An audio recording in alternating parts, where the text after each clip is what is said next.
Hey, what's up, guys? Russell with Two Trail Hikers here. I'm out here with the Thor Vegas today. So we've been running rampant trying to get everything set and ready because we're going to take a trip to the Keys. And in a rush, got out here and dewinterized the RV, which is basically just got all the antifreeze out of the lines and got everything prepped and ready. We still need to put a little bit of bleach in the freshwater tank and fill it up and then run it through the lines to clean everything out. But the problem is like right now, I think the temperature outside is about 60 degrees, give or take, maybe 58, somewhere in that range. But tonight, we have a freeze warning in effect. Now, granted, it's the beginning of April in South Carolina, so we know we have these little frosts and stuff as far as that goes, but they're actually calling for a freeze warning in some of the mountain areas where we're at. I don't know if it's going to get down that cold, but you know what, at the end of the day, I'm not going to take a chance. I'm going to go ahead and winterize the RV. This time, we're going to do things different. We're going to do it with air. And I've made a fitting to be able to hook up because I don't have time to order one. I'll put a link down in the description for the Camco fitting that screws in that you can attach the air hose to. That's going to work just like what I'm going to use today. But if you'll stick with me here, I'm going to walk you through basically step by step as I go through and do this. Going to be throwing the GoPro knockoff on my head and testing it out today to see how it does. It's the Victor 1080p. We got it on a lightning deal. Beth found it, and I had the head and chest harness and a bunch of brackets and stuff for an old GoPro that we had.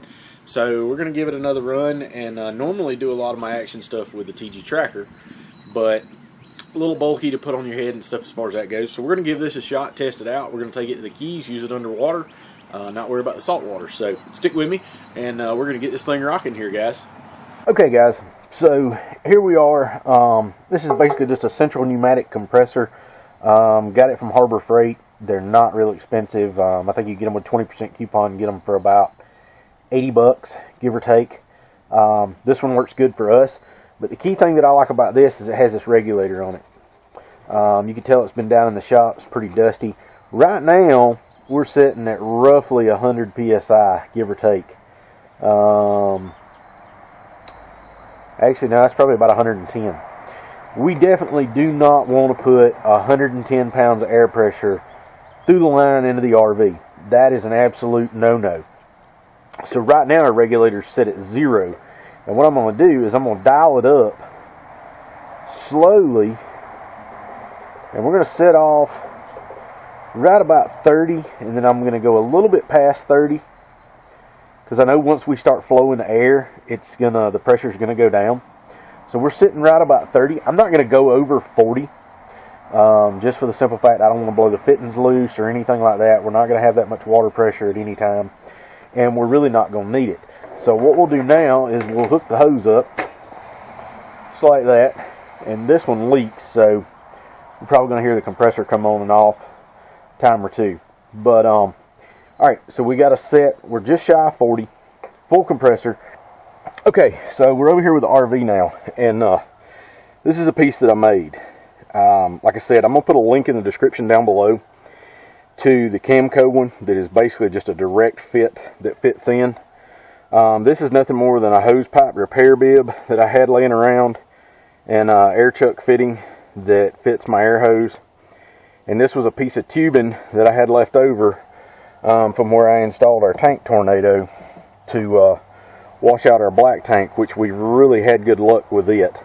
Our cross-country trip, we used it multiple times and it did great. But basically what we're going to do is pop this cover off, and I'm going to screw this in.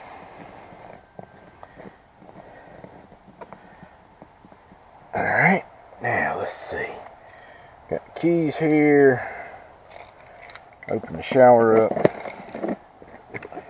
Alright. So like I said, I've already dewinterized this. So everything is got water in it from where I flushed the antifreeze out. So I'm going to pull this out. And I'm going to open that up. And see there, like I said, it's got some water in it. Now we're going to take our hose and hook it up and check that out. It's actually blowing the water out of the system here. And this is what we really want. We want it to blow everything out. I shut the hot off, now I just got the cold on. So we're going to let this blow all the water out of the system. Because the main thing of it is, you saw how much came out initially. We don't want all that water in our RV with it going to be freezing temperature outside. And check that out. That's flipping it over to the hot side. Woo! Got a little spurt there. And you can probably hear the compressor just came on in the background.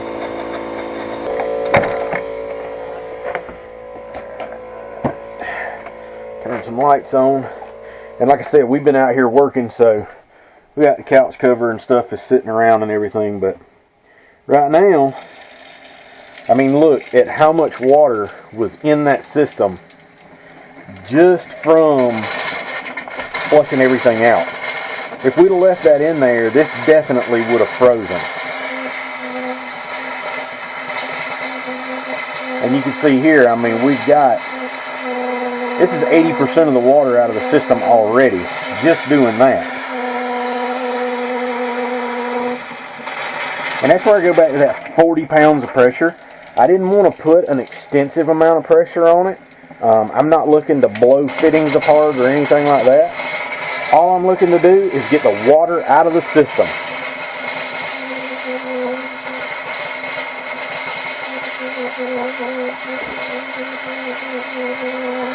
Alright. There's hot water coming out of the bathroom sink, as you can see.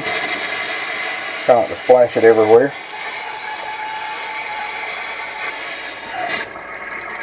Now we got more water coming out. Oop, easy. I hear the compressor out there running now. Come over to the pullet, do the same thing. Water coming out. Yep, there comes the air.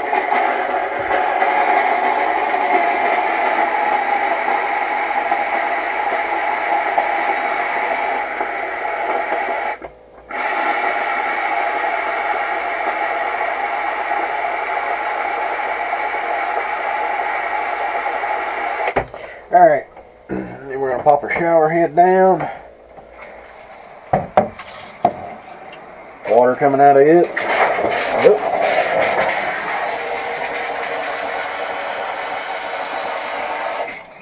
Turn the hot water on. Let it flow through.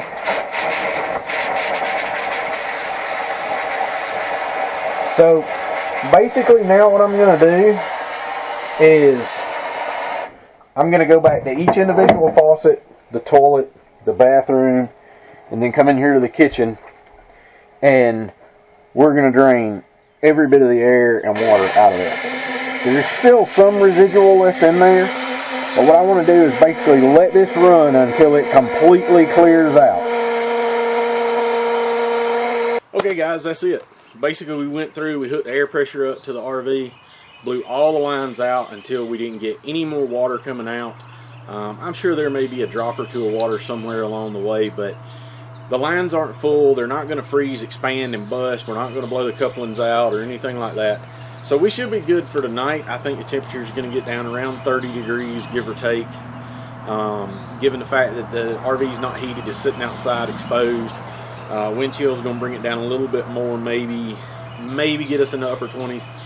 Not 100% sure. It kind of depends on where that line falls based on where we're at in South Carolina. So I'd rather be safe than sorry, and this just gives you a second alternative for quick winterization of RV. If I was putting it up for the entire winter, I would probably go back and do it the way I did in the video before, which I'll link to up here, where I actually ran the antifreeze through the system and had pink coming out at all the faucets and was really guaranteed at that point that there wasn't going to be a problem. So, hope you guys enjoyed it. Thanks for tuning in. Give us a thumbs up. Definitely hit that subscribe button. And let us know if you have any questions. Thanks, guys.